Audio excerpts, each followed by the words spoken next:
Welcome to the Coach's Corner. This is stage 4, topic 11, and episode 3, Beyond the First Win, turning one win into ongoing partnerships, and what to do after you prove it.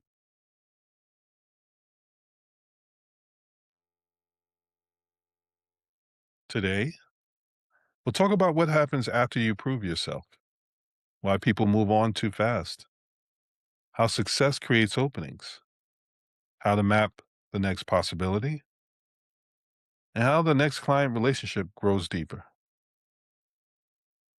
Let's take a look at today's breakdown. 1, why the first win is the door. 2, the 30 to 100K parallel. 3, success creates openings. 4, validation versus generation. 5, win to possibility mapping. 6, the post win conversation. 7, partnership progression. And then 8, why this approach works. The first win matters, but it's not the finish line, it's the door. Today, we'll talk about what happens after you prove yourself, why people move on too fast, how success creates openings, and how to map next possibilities, and how client relationships grow deeper. The first win is just the start. The first win proves you can deliver results. That matters. Clients now trust you more than they did before. But the next win proves something different. It proves the relationship has depth. An ongoing win proves you're not just a vendor, you're becoming a long term partner. The first win earns trust. The next vision builds the relationship. Do not miss the moment after success. That is where the real growth begins. So let's take a closer look at this. Again, in business, the first win builds trust, but it's not the destination, it's the door. Win one, you prove you can deliver results. Win two, proves the relationship has depth. The wins that follow prove you're a long term partner. As a small business owner, the lifeblood of that business is recurring revenue and referrals. Here's the key insight: the first win earns trust, the next vision builds partnership. Don't miss the moment after success. It's when transformation deepens or ends. After a win, people are most open. Right after a win, three things are true: they trust you now, they've seen proof, and they're more open to what comes next. Most people celebrate the results and close the tab. Then they move on to the next prospect, but the best people pause. They ask, what just became possible? That question turns a result into a relationship, and it keeps the door open. Here's the pattern most people missed. Again, 1, they trust you now. You delivered results. Trust is earned, not assumed. There are plenty of people that say they can deliver results.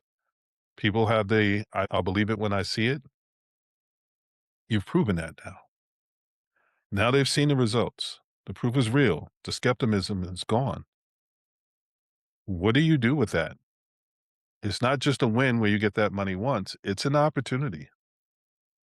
Once you can remove that initial obstacle, it makes other things possible. So they're ready to explore. Momentum creates openness to what's next. If you pause after the win and ask what just became possible, not just for yourself, but you specifically ask them, these are the partnership building conversations that you have. This is what tells people that you're not just looking to solve one problem, you're looking to be a partner that can help solve all the problems that come up along the way. That turns results into relationships. Win, trust, confidence, clarity, and new possibilities. Success creates openings. A win creates confidence. Confidence creates clarity. Clarity opens new possibilities. Maybe the client can now spend money that they couldn't spend before. Maybe they believe they can try something bigger. Maybe a new challenge becomes visible because you removed an obstacle. Maybe other people are affected by the win in a positive way that makes them feel more confident in you moving forward with anything else that you offer as a possibility. That's the ripple. The win didn't just solve one thing, it changed what the client thinks they can do, what they believe they can do, what's become possible. Your job is to notice that. Let's take a closer look at this. What success makes newly possible? A client who just increased revenue can now invest in areas they couldn't afford before. The win changed their capacity for action. If someone was keeping a certain amount of money aside, helping them generate money or helping them get the results that they're looking for opens the door up for them to be able to feel more confident, not holding on to their money, being able to reinvest it. If it's a B2B situation and you give them a product or a service that helps them generate more revenue, then you're not asking them to spend money out of their revenue of what they bring in. You're asking them to spend money and invest out of the profits that you help them make. What new confidence it unlocked? They didn't just get a result, they proved something to themselves. That belief shifts everything about what they're willing to try next. When you can turn the impossible into possible, into plausible, into probable, into a foregone conclusion, when you can remove the obstacles in someone's way, it allows them to be able to see the forest for the trees. It allows them to be able to look further down the road. And when you can be the guide that can help someone see further down the road, it gives them the opportunity to believe in more. It gives them the opportunity to believe they can take on more. And that belief is something that allows you to be able to get an invitation to go along with them on that journey. Where they can stretch next. What's the natural next challenge? What door just opened that wasn't visible before the win? When someone's stressed and their attention is just on the problem, challenge, or struggle that they're dealing with, it's something where people say, I can't even think about the next thing yet. I have to figure out what I'm going to do now. When you can remove that thing and you have the foresight to be able to look further down the road than they can, that's an opportunity to be able to present something to them and say, okay, well, now that we've taken care of that, that was a milestone. That's not the end of your journey. It's just a checkpoint. It's just a step in where you can go. Happy to be able to help you get the rest of the way. Happy to be able to help you define what the rest of the way looks like. Again, that takes you from being a vendor into someone that can have that kind of conversation with them. And they're not saying, well, I got to figure out if I want to be able to bring you along. You're helping them make the decisions. You're helping them figure out what works for them. And in doing so, you get the invitation and you get that retention and you get that recurring revenue. And people go from saying you are someone that solved a problem to someone that they rely on when it comes to making decisions, brainstorming, and figuring out how to be able to grow and scale the business. Who else is affected? Ripple effects can often reveal new relationships, team opportunities, and partnership possibilities the client hasn't really thought to mention to you yet. A win is a story, and a story can be told. A story of a great experience can lead to referrals. A story of a great experience and an obstacle or challenge or problem, a struggle that was overcome can open the doors for new opportunities with partnerships. People say, well, I'll talk to that person when I realize they have some staying power. Once they see that person overcame something and did it gracefully, then it opens the door for people to have conversations they may not have thought they were going to be able to have. It puts them in a good light. It puts them in rooms that they may not have been able to get in on their own. Those things not only create an opportunity for them, But that gives that person a reason to want to bring you along because you helped them get into rooms that they weren't able to get in on their own. And if you're able to do it once, who's to say you can't do it twice, 3 times, however many times it's necessary for them to be able to level up. 3 depths of clients' relationships. Most founders live on one. There are 3 levels here. The first is transactional. You delivered what they asked for. They liked it, but they still have other options. The second is relational. They prefer working with you. They trust you, but someone else could still fill that gap. The third is strategic. They consult with you before they decide. They want your view before they move. They can't imagine making choices without you. That is the goal, not satisfaction, depth. When you go from being transactional, where you delivered what was asked, they appreciated it, they'll hire you again if they need it. That's rinse and repeat. That's something that you can hope for, but it doesn't make you someone that they count on. Relational, it's the next level up. They prefer working with you, switching course to real. So maybe it's just, I don't want to switch to someone else because I've gotten comfortable. They'd have to explain their context to someone new. But when someone else steps up and they have a great sales pitch or they offer something, it could be price based, it could be whatever incentive that person offers that gives them a reason to have a second thought. It means that you're still somewhat replaceable. But once you become a strategic partner, they consult you before they decide on things. They consider your perspective before they act, and they can't imagine making decisions without you. That means you're officially essential, not optional. And that's the goal that you're ultimately looking for. Summary: beyond the first win in plain terms. Here's the simple truth: the first one is a door, not a destination. People are most open right after success. That is when trust is its highest. Every win creates openings: more money, more confidence, more clarity, more next steps.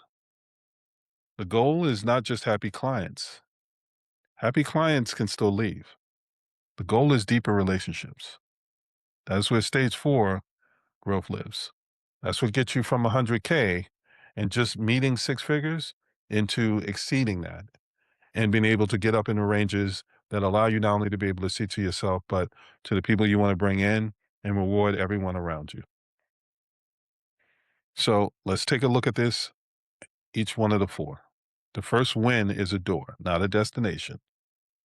What you do in the moment after the result determines whether you become a vendor or a partner. 2, people are most open right after a win. Trust is proven, skepticism is gone, momentum creates openness to what's next. Most founders miss this window and celebrate the win and focus on the fact that they got that initial payment. Then there's the other group that before they even finish the project, they're already looking at how to be able to shake that person down for the next thing. But the next thing in their mind was the payment and the next project, and not asking the person what's next for them. That is a very important distinction that I want to make sure that I make and reiterate. There are people that will sell something, pitch the next thing before they even finish the first. And when they do that, it feels like that person is being sold to, and that's not a good client experience. It's off putting, if we're being honest. Then there are the people that have the opportunity to be able to continue to ask, if we're able to accomplish this, what does this open up for you? What does this create for you next? What opportunities does this create? What does the next thing look like once we remove this obstacle, this problem, this challenge, this struggle? It doesn't make it about the person trying to get the money. It makes it about the person that's having the experience, the person on the journey. It makes it about them. And that's where people are willing to invest their time. There's care versus focused on payment. Make sure that you understand the difference between the two when you're doing that kind of pitch. Three, success creates openings if you look for them. Every win unlocks new capacity, confidence, and possibilities. The possibility architect knows to ask for them. Again, what new opportunity does this open up? What would it look like if we were able to remove this? What would this make possible for you? When you ask those follow-up questions and you follow up on them throughout the project, okay, well, now that we're halfway through this, I know you were stressed about it initially and you could only focus on what the problem, challenge, or struggle was. But now that you are halfway through or part of the way through, now you can start to see, you know what? There is a solution. We are getting to that point where we're going to be able to solve that and remove that problem, challenge, or struggle. What is that going to do for you? It allows them to be able to define what the next step looks like. And it allows you, as the business owner, to be able to reach out and say, okay, well, now that you're saying that this is what's next, either you can be the person that solves that problem, or you can have strategic partners that where your expertise starts and stops, their expertise may pick up. So even if it's something where you may not be able to hold on to that client because the next thing that they want to work on is something that may not be your expertise, if you have someone that you can refer them to, that just made you that much more valuable because now you're handing them off to someone whose process you know and understand, and you're making sure that they continue to have a great client experience, a great customer experience. In doing so, you're increasing your value. So when that person goes to make a next decision or they want to make their next move, they feel more comfortable asking you, well, what do you think? Four, the goal is strategic depth, not satisfaction. Happy clients leave, strategic partners stay. The shift from relational to strategic is a relationship that changes revenue. When you become that strategic partner that they ask, well, what do you think before they make moves? You become someone that can be part of that journey. And every win that you get them is a win that they see that they got together with you. Not because of you per se, but with you. And that gets rewarded. I hope you found this helpful. If you did, like, share, and subscribe. In the next episode, we're going to be talking about the strategic partnership transition from vendor to being indispensable. We're going to continue to walk you through all the different stages and the blind spots that could potentially show up when you're trying to get from 100K up to, say, 200K and start working your way up to mid six figures. I'll see you in the next episode.